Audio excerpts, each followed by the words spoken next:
Haay akkam jirtu nagaa keessanii hordoftoonni faantuu tuubii jalatti argamtan hundi keessanuu nageenya waaqayyoo bakka jirtanii fi haalaa fi kallattii isin jirtanitti isiniif haa baay'atu jechuun jaalladha. Har'ammoo wanti isinii qabadhee dhufee siniyaa dijaaj wayilmoo lukkuu siniyaa lukkuu akkamitti akka hojjennu kuduraa. Ijoolleen keenya baay'inaan ijoolleen keessattuu ijoolleen keenya warri dhiiraa kan ofii isaanii nyaata qopheessatanii nyaatan jiru biyyaan baakisa faffacanii isaaniif yeroo gabaabaa keessatti kan hojjetachuu ni danda'u.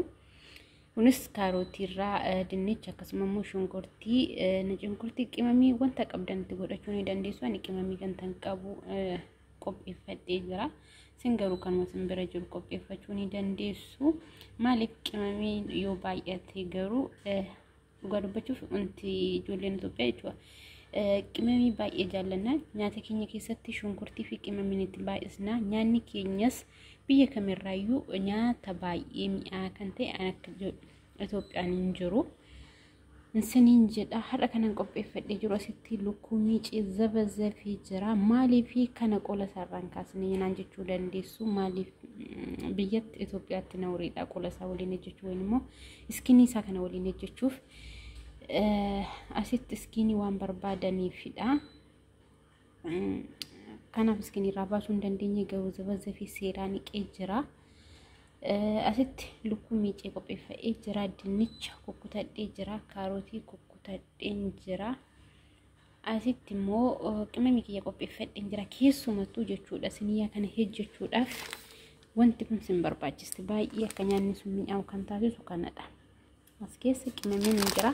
Gilaabsii ganaan uffadha. Harka kiyyaa miti kanan qabu ifama. Harka keetti gilaabsiin uffanninaan jechuu dandeessu. Akkasii gilaabsiin illee as keessa jira. Qimamii kana yoon banu gilaabsiin qaba. Isaan itti godha. Walumaan ilaalla akkamitti akka itti goggodhan.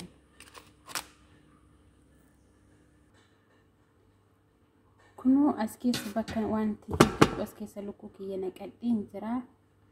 DBA kunoo qimamicha kana itti naqadha.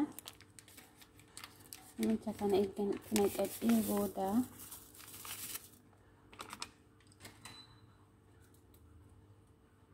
gara harka tokko waan hanqabee jiruuf viidiyoo kaameraa natti tolaan jiru baay'ee. Egaa kana kana ta'ee booda egaa waliin fakkeeffannee booda marfii gilaasii dhiqadhee jira.